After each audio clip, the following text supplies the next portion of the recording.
Dear students, BA द्वितीय वर्ष प्रथम पेपर संसाधन भूगोल के अंतर्गत यूनिट सेकंड में जो हमारा लास्ट टॉपिक है वो है विश्व के कृषि प्रदेश। विश्व के कृषि प्रदेशों को पढ़ने से पहले हम सबसे पहले बात करते हैं कृषि के बारे में। आखिर कृषि होती क्या है? वैसे तो आप सभी कृषि के बारे में भली भांति जानते हैं, बचपन से पढ़ते भी आए हैं, साथ ही अपने आसपास के परिवेश में आपने देखा भी है। कुछ विद्यार्थी ऐसे हैं जो कृषि कार्यों में अपने परिवार के अंतर्गत कार्य भी कर चुके हैं या करते हैं। तो मैं आपको भूगोल की भाषा में कृषि को समझाने का प्रयास करूंगी कि नॉर्मली कृषि किसे कहा जाता है जो हम खेती करते हैं। सबसे पहले इसके अर्थ और हम परिभाषा के बारे में बात करते हैं। तो कृषि को हम इंग्लिश में बोलते हैं एग्रीकल्चर। एग्रीकल्चर शब्द जो है वो बना है लैटिन भाषा के दो शब्दों से। एक है एगरे और दूसरा है कल्चरा। इन दोनों से मिलकर क्या बना? एग्रीकल्चर। इसका अर्थ होता है भूमि, लैंड ऑफ फील्ड, या जोत करना, द केयर ऑफ कल्टीवेशन। सामान्य अर्थ की हम बात करें तो इसका मतलब है भूमि को जोतकर फसल पैदा करना। इसके अलावा संस्कृत भाषा के अंतर्गत अगर हम बात करते हैं तो जो कृषि शब्द है जिसे हम अपने हिंदी में यूज करते हैं, जैसे इंग्लिश में एग्रीकल्चर बोलते हैं लेकिन हिंदी में हम इसे बोलते हैं कृषि।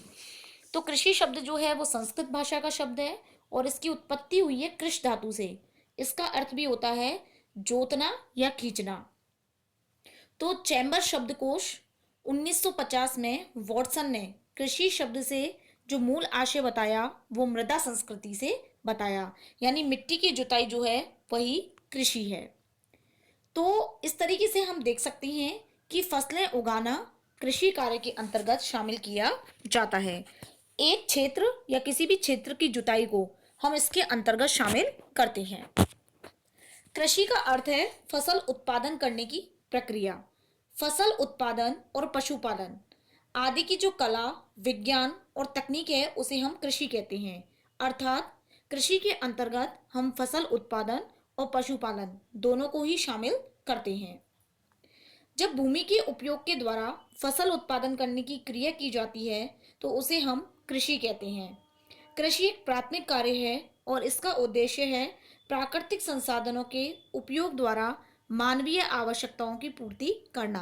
अर्थात जब हम कृषि के माध्यम से विभिन्न प्रकार की फसल जैसे गेहूं, चावल, बाजरा आदि का उत्पादन करते हैं तो ये सभी फसलें जो हैं वो मनुष्य के खाद्यान्न के रूप में, इसके अलावा अन्य जो आवश्यकताएं हैं उनको पूरी करने में काम में आती हैं। तो इस तरीके से जो हम कृषि का सामान्य अर्थ लेते हैं वो है फसलें उगाना। कुछ विद्वानों ने इसे अलग अलग तरह से परिभाषित करने का भी प्रयत्न किया है।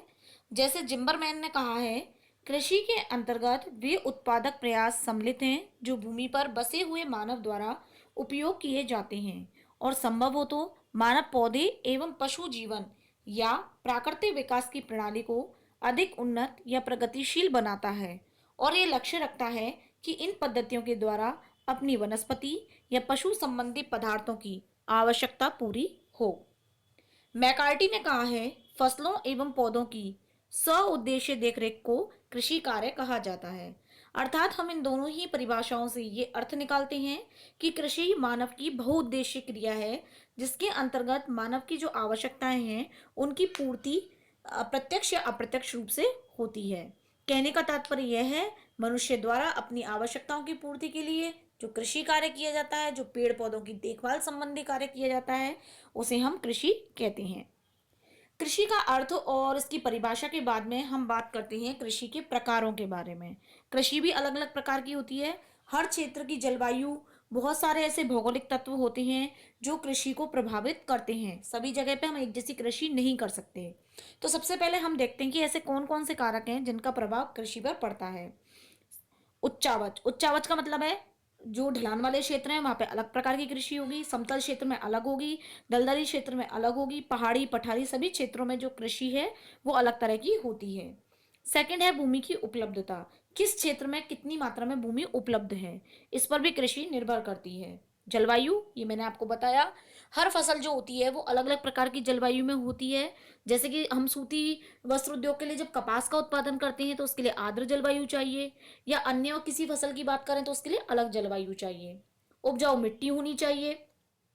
जनसंख्या के ऊपर भी डिपेंड करता है। किसी क्षेत्र में जनसंख्या ज़्यादा है, किसी क्षेत्र में जनसंख्या कम है, तो वहाँ पर जो जनसंख्या की मात्रा है उसके अकॉर्डिंग वहाँ पे कृषि की जाती है।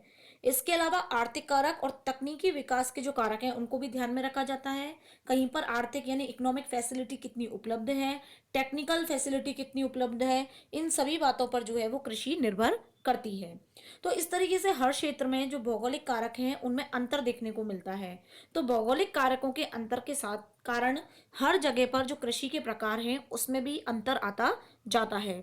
तो इस तरीके से जो कृषि के प्रकार हैं वो कृषि योग्य भूमि की आपूर्ति, वर्षा की मात्रा, फसल गहनता, उत्पादन एवं व्यापीकरण का स्तर आदि के आधार पर निर्धारित होता है। तो इन अलग अलग आधारों पर जो कृषि है उसे अलग अलग भागों में विभाजित किया गया है। सबसे पहले हम बात करते हैं भूमि की उपलब्धता के आधार पर, अर्थात किसी भी क्षेत्र में कितनी मात्रा में भूमि उपलब्ध है उस आधार पर मेनली जो कृषि है उसे दो भागों में बांटा जाता है। पहली आती है गहन या सघन कृषि। जैसा कि नाम से ही पता चल रहा है, गहन मतलब बहुत अधिक मात्रा में ये कृषि की जाती है। अर्थात ये कृषि उन क्षेत्रों में होती है जहाँ जनसंख्या तो अधिक होती है और जनसंख्या की तुलना में जो कृषि भूमि होती है वो कम होती है, जिसके कारण भूमि पर जनसंख्या का अधिक दबाव होता है। तो ऐसे में जो है वो फसल भी अधिक उत्पादित की जाती है। ऐसे क्षेत्रों में ज्यादातर खाद्यान्न उत्पादन होता है, क्योंकि ऐसे क्षेत्र में जनसंख्या ज्यादा है तो सबसे पहले ये देखा जाता है कि वहाँ जितनी जनसंख्या है उसके उदर की पूर्ति हो सके, यानी उनके खाने के लिए, उनके निर्वाहन के लिए जो है वो फसल की प्राप्ति हो। तो इस उद्देश्य की प्राप्ति के लिए एक तो वहाँ पे अधिक से अधिक कीटनाशकों का प्रयोग होता है जिससे मिट्टी की उर्वरता बनी रहे।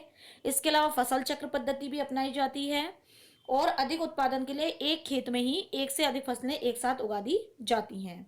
तो गहन कृषि की हम बात कर रहे हैं तो ये मेनली मानसून एशिया तथा पश्चिमी यूरोप में की जाती है, क्योंकि इन्हीं क्षेत्रों में जनसंख्या ज़्यादा है और जनसंख्या की तुलना में कृषि भूमि कम है। दूसरी कृषि आती है विस्तृत कृषि। विस्तृत कृषि उन देशों में की जाती है जहाँ पर जनसंख्या तो कम होती है लेकिन भूमि अधिक होती है, यानी जहाँ पर उन्नत किस्म की अच्छी टेक्नोलॉजी को यूज करके कृषि की जा सकती है। ये अधिकतर विकसित देशों में है, जैसे संयुक्त राज्य America, Canada, Argentina, Australia. Second जो आधार है वो है वर्षा की मात्रा के आधार पर। इसमें सबसे पहली आती है आर्द्र कृषि। जैसा कि नाम से ही पता चल रहा है, ये उन क्षेत्रों में उत्पादित होती है जहाँ वर्षा ज्यादा होती है, लगभग 200 सेंटीमीटर से अधिक। इन क्षेत्रों में जो पौधे होते हैं उसमें नमी की आपूर्ति किससे हो जाती है? वर्षा से ही। धान इस प्रकार की कृषि की फसल है, यानी जो धान हम चावल की कृषि करते हैं उसे इसके अंतर्गत शामिल करते हैं। इसमें इस पद्धति में काफी महीनों तक जो खेत हैं उसमें पानी भरा रहता है। इसके अलावा जो आर्द्र क्षेत्र होते हैं उसमें जो धान की फसल होती है वो तीन प्रकार की फसल प्राप्त की जाती है: अमन, ओस और बोरो। इसे तर खेती भी कहते हैं। ये मुख्य रूप से यूरोप, अमेरिका और एशिया के अधिकांश भागों में की जाती है जहां पर वर्षा अधिक होती है। सेकंड आती है सिंचित कृषि। सिंचित कृषि का प्रचलन उन भागों में होता है जहाँ सीमित और अनिश्चित वर्षा होती है, लेकिन वहाँ पे सिंचाई के साधन जैसे कि नलकूप, नहरें आदि के द्वारा जो है वो कृषि की जाती है। ये क्षेत्र आते हैं 50 से 100 सेंटीमीटर औसत वर्षा वाले। उत्तर भारत का मानसूनी क्षेत्र, अफ्रीका के जो उपोष्ण क्षेत्र हैं वो इस प्रकार के कृषि प्रदेश के अंतर्गत आते हैं। भारत के अतिरिक्त चीन, अमेरिका, मिस्र, टर्की, रूस आदि देशों में भी जो सिंचित कृषि है उसका प्रचलन रहता है। तीसरी आती है शुष्क कृषि। यह काफी प्राचीन पद्धति है। इसका अभिप्राय उन कृषि पद्धति से जहां पर वर्षा 50 सेंटीमीटर या उससे भी कम हो, अर्थात जहां पर जलाभाव की स्थिति बनी रहती है, वर्षा बहुत ही कम होती है। ऐसे क्षेत्रों में मृदा नमी संरक्षण के अनेक उपाय अपनाए जाते हैं। जैसे हम बात करें भारत में जो राजस्थान है, राजस्थान में शुष्क कृषि होती है। पश्चिमी तथा मध्य एशिया, उत्तरी अमेरिका, पश्चिमी ऑस्ट्रेलिया, दक्षिण लैटिन अमेरिका, पश्चिमी संयुक्त राज्य अमेरिका आदि क्षेत्रों में जो है वो शुष्क कृषि की जाती है। तीसरा जो कृषि के प्रकारों का आधार है वो है उत्पादन के उद्देश्य के आधार पर, अर्थात इसमें देखा जाता है कि किसी भी क्षेत्र में जो फसल का उत्पादन है वो किस उद्देश्य से किया जा रहा है। सबसे पहले आती है निर्वाहन कृषि। यह की जाती है जनसंख्या आधिक्य वाले क्षेत्रों में, यानी जहाँ अधिक जनसंख्या होती है। ऐसे क्षेत्रों में कृषि मेनली जो है केवल उदर पूर्ति यानी खाने के लिए, वहाँ की जनसंख्या की पूर्ति के लिए की जाती है। यहाँ पर कृषि योग्य भूमि पर जनसंख्या दबाव अधिक होता है। आदिम प्रकार की कृषि है, पुरानी पद्धतियां यूज करके ये कृषि की जाती है। इसमें आधुनिक कृषि उपकरण, वैज्ञानिक विधियां, उन्नत बीज और उर्वरकों का प्रयोग काफी कम होता है। खेत भी छोटे छोटे होते हैं। इसका मुख्य उद्देश्य होता है भरण पोषण। इसमें खाद्यान्न फसलों की प्रधानता होती है। प्रमुख रूप से यह कृषि मानसून एशिया में Bharat, Bangladesh, Pakistan, Sri Lanka, Myanmar, Thailand, Malaysia, Korea, Vietnam, चीन आदि देशों में तथा अफ्रीका में मिस्र, नाइजर, इथोपिया, सोमालिया, मालागासी आदि देशों में की जाती है। सेकंड आती है इसमें व्यापारिक कृषि। व्यापारिक कृषि जो होती है इसका उद्देश्य है उत्पादन का स्वयं उपभोग न करके इसको निर्यात करना। इसमें अन्न उत्पादन, पशुपालन दोनों एक साथ होता है। अलग अलग खेतों पे ये कार्य किए जाते हैं। ये एक प्रकार की विशेषीकृत कृषि है जिसका प्रचलन मुख्य रूप से विकसित देशों में होता है। व्यापारिक अन्न उत्पादन कृषि शीतोष्ण प्रदेशों में की जाती है। प्रमुख क्षेत्र हैं यूरेशिया के स्टेपी प्रदेश, उत्तरी अमेरिका के पियरी प्रदेश, दक्षिणी अमेरिका के पंपास क्षेत्र, दक्षिण अफ्रीका के वेल्डस तथा ऑस्ट्रेलिया के डाउन्स क्षेत्र। जो उत्पादन के आधार पर अंतिम प्रकार है वो है आदिम कृषि। आदिम कृषि मुख्य रूप से विषुवत रेखा के दोनों ओर 5 डिग्री से 10 डिग्री अक्षांशों के मध्य दक्षिणी अमेरिका के अमेजन बेसिन, अफ्रीका के कांगो बेसिन, दक्षिण पूर्वी एशिया एवं पूर्वी द्वीप समूह में की जाती है। इसे स्थानांतरण या फिर झूमिंग कृषि भी कहते हैं। इसे विश्व के विभिन्न देशों में अलग अलग नामों से जाना जाता है, जैसे मलाया एवं इंडोनेशिया में लदांग, फिलीपींस में किंगिन, श्रीलंका में चेना, रोडेशिया में मिल्पा, सूडान में नगासू तथा भारत की पूर्वोत्तर पहाड़ियों में झूमिंग कृषि। इसमें 1-2 वर्ष के अंतर से खेत बदलते रहते हैं। इन सभी कृषि प्रकारों के अतिरिक्त कुछ अन्य प्रकार भी हैं, जैसे कि शस्य गहनता के आधार पर एक फसली, द्विफसली कृषि और बहुफसली कृषि। उत्पादित पदार्थों के आधार पर फसली कृषि, पशुपालन कृषि, दुग्ध पशुपालन कृषि और मिश्रित कृषि।